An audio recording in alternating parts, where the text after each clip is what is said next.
Madame, Monsieur, bienvenue à cet entretien du jour. Un bébé qui pleure est un bébé qui a besoin de dire quelque chose. Mais voilà, lorsque cela dure depuis plusieurs heures, difficile pour les parents d'écouter ce qu'il a à dire. Le centre de puériculture du canton de Berne offre désormais un nouveau type de consultation sans frais qui permet d'aider, de soulager les parents et le bébé. Alors, comment faire face aux pleurs excessifs? Nous en parlons avec Pascale Vidoni. Elle est consultante petite enfance au centre de puériculture du canton de Berne. Pascale Vidoni, bonsoir et bienvenue. Bonsoir. Alors, un parent, donc une maman ou un papa qui n'arrive pas à calmer son enfant, est-il un mauvais parent? Pas du tout, pas du tout. Malheureusement, il y a beaucoup de parents qui pensent ça. Les parents font de leur mieux dans la situation où ils sont, dans cette nouvelle situation de parentalité. Et ce ne sont absolument pas des mauvais parents, au contraire. C'est quelque chose que vous vous êtes dit, vous, parce que vous êtes passé par là aussi. Vous avez 3 enfants, dont un a été un peu difficile au départ. Vous avez vécu cette situation. Est-ce qu'à ce moment-là, vous-même, vous avez ressenti ça? Qu'est-ce que je fais de faux? Absolument. Étant infirmière en pédiatrie à la base, je pensais savoir des choses, eh bien non. Bien non, j'étais complètement démunie à ce moment-là. Oui. Et c'est justement aussi pour ça qu'aujourd'hui, vous êtes contente de pouvoir vous être formée en la matière pour pouvoir en fait venir en aide aux parents. Comment ça se passe? Absolument. Oui, alors j'ai suivi une formation à Berne en psychologie du développement de l'enfant, pardon. Et par cette formation, j'ai énormément appris. Je pense en savoir beaucoup sur les enfants. J'ai énormément appris. Et du coup, on a développé cette offre de consultation pleurs de bébé. Et franchement, ce que je peux apporter aux parents, c'est un petit peu un bon retour sur mon passé par rapport à ça. Ouais, c'est super. Et justement, vous dites avoir beaucoup appris, mais vous avez une grande expérience de terrain. Vous avez des années que vous êtes au contact des parents. Qu'est-ce qui vous a particulièrement touché dans cette nouvelle formation? Qu'est-ce que vous aviez appris de plus que vous ne saviez pas? Ce que j'ai appris, c'est d'observer l'enfant, de s'arrêter et d'observer l'enfant, d'écouter ses pleurs en l'occurrence, parce que ses pleurs nous communiquent quelque chose. Il faut vraiment l'écouter, l'observer et y répondre au mieux, ou bien pas y répondre par la parole, mais y répondre par la présence, par le lien qu'on a avec l'enfant, la relation qu'on a avec l'enfant. Et ça, c'est très, très important. Alors, ces pleurs excessifs, c'est difficile un petit peu de savoir peut-être où est la limite pour les parents, parce qu'en tant que parents, on est tous passés par là. L'enfant pleure, à un moment donné, on a juste envie de le passer par la fenêtre parce qu'on ne sait plus quoi faire. Quand ça devient vraiment un problème? Ça devient un problème quand le parent lui-même ne peut plus, ne sait plus, arrive à ses limites, est peut-être prêt à faire l'impensable, ce qu'on veut absolument éviter, bien sûr. Et même si ce n'est pas un enfant qui pleure avec des pleurs excessifs, comme on dit, si déjà il pleure trop pour le parent, il faut chercher de l'aide, de toute façon. Et nous, on peut aider les parents pour ça. Le problème, c'est que souvent, on ne sait pas vraiment quoi faire. Est-ce qu'il y a vraiment des trucs pour calmer un enfant, justement, qui pleure de manière excessive? Alors, des trucs, on n'a pas de baguette magique, mais justement, comprendre l'enfant, pour les parents, pouvoir dire « j'en ai marre, je peux plus, il pleure trop, je peux plus l'entendre ». Avoir déjà une personne en face à qui on peut dire ça, une personne qui comprend, qui sait de quoi elle parle, c'est déjà beaucoup, beaucoup, vraiment. Parce que les parents ne le disent pas. Je suis fatiguée, je ne sais pas. Ils ont un petit peu honte, ça se dit pas, ils doivent être des bons parents, ils font mieux, soit, mais à un moment donné, ils ont leurs limites qui sont des fois très mal perçues par la société ou la famille, du coup, parce que voilà, ils ont un petit bébé, il est tout mignon, tout va bien, et ils n'ont pas l'impression d'avoir le droit de ne pas aller bien. Alors que des parents on arrive là, ils ont même des fois une honte de dire « je dors pas la nuit, j'y arrive plus » ou bien ils pleurent. Voilà, il peut aussi pleurer en journée, pas que la nuit, bien sûr. Mais comment vous fonctionnez? Donc, on exclut en fait un peu, j'allais dire, tous les problèmes physiologiques que pourrait avoir l'enfant. Puis ça, je pense qu'on arrive très vite à déterminer s'il y a un problème. Comment on détermine le reste en fait?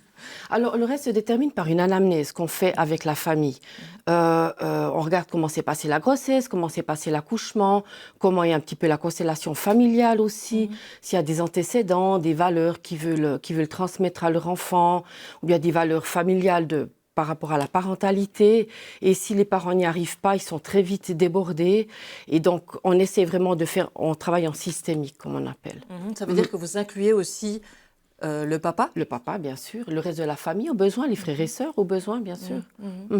Parce qu'on parle beaucoup des mamans, mais c'est vrai que on parle de petits bébés et c'est souvent elles qui sont au contact pendant les premiers mois avec le bébé. Et cette culpabilité de la mère, on la travaille comment? Parce que la maman, elle a rêvé pendant 9 mois de son bébé et elle se retrouve avec un paquet dans les mains qui correspond peut-être pas tout à fait à ce qu'elle s'était imaginé. Tout à fait. Entre l'enfant imaginaire et l'enfant réel, il y a des fois un petit peu des fossés, pas toujours très grands, mais quand même. Et la maman s'était imaginée par rapport à ce qu'elle avait lu, ce qu'elle avait entendu, que ben voilà, d'avoir un bébé, c'est mignon, il mange, il dort, voilà. Et la réalité, elle est tout autre. Donc nous, on est vraiment là pour soutenir la maman dans ce qu'elle vit. On n'a pas encore, comme j'ai dit, de trucs, mais déjà la soutenir, l'écouter, la comprendre. Pour la maman en question, c'est déjà beaucoup, je pense. Mais il y a un peu deux écoles, quand j'allais dire, quand il y a un enfant qui pleure, un bébé qui pleure, il y a ceux qui disent non mais laisse-le pleurer, il va bien s'habituer, de toute façon c'est bon, après sinon tu vas en faire un gâtion. Puis il y a l'autre école qui dit non, on laisse surtout pas pleurer, on prend tout de suite l'enfant, on le porte pendant des heures et puis finalement on vit collés l'un à l'autre ou l'une à l'autre pendant des jours et des semaines. Alors est-ce qu'il y a un juste milieu là-dedans ou bien on essaie d'être un petit peu au milieu, justement, tout à fait. Alors, laisser pleurer un bébé, moi je dis oui, mais en l'accompagnant. Ça ne veut pas dire qu'il doit être seul dans sa chambre à pleurer tout seul, surtout pas, mais en l'accompagnant, en l'autorisant à pleurer, ce qui peut paraître des fois un petit peu bizarre, mais autoriser un bébé à pleurer... Quand vous dites ça veut dire quoi exactement? Quand on autorisait un bébé à pleurer, c'est lui parler, lui dire tu as le droit? Tu pleures, tu as quelque chose à me dire, je suis là, je t'écoute, c'est OK pour moi que tu pleures, vas-y. Et en disant ça sur un ton convaincant, évidemment, l'enfant sent qu'il y a une bienveillance à côté de lui, autour de lui, et avec le temps, il se sent effectivement autorisé à pleurer, et ses pleurs peuvent aussi varier parce qu'il se sent déjà soutenu, il se sent dans un environnement sécure, et ça aide beaucoup. Et ça aide aussi le parent de dire « j'accepte à mon enfant de pleurer ». C'est pas évident à faire. Mais j'accepte aussi de ne pas supporter qu'il pleure. Absolument, bien sûr. Ah oui, il faut trouver le milieu pour le parent. C'est pas évident, mais de se dire, OK, mon enfant ose pleurer, je dois pas absolument le faire taire, c'est déjà beaucoup. Parce que le problème, c'est que les parents, en voulant faire taire ou en voulant calmer l'enfant, on arrive finalement à le stresser davantage. Absolument. Parce qu'on veut absolument lui mettre une tétine dans la bouche, lui donner à manger. Ça va le satisfaire un moment, mais ça va redoubler ses pleurs après. Parce que c'est pas un enfant qui pleure n'a pas forcément faim. C'est souvent un petit peu l'idée qu'on a, et c'est pas toujours ça. Donc de l'autoriser à pleurer, c'est lui donner un espace de communication, parce qu'un enfant qui pleure, il nous communique quelque chose. Et la communication, il y a la communication, mais il y a l'écoute de l'autre côté, et puis le parent peut être dans l'écoute à ce moment-là. Et il doit surtout, vous l'avez dit déjà dans l'entretien, aller chercher de l'aide. On va chercher de l'aide où? Alors, on va déjà chercher de l'aide dans le noyau familial, au besoin les voisins, si on est vraiment dans une limite où on atteint notre limite.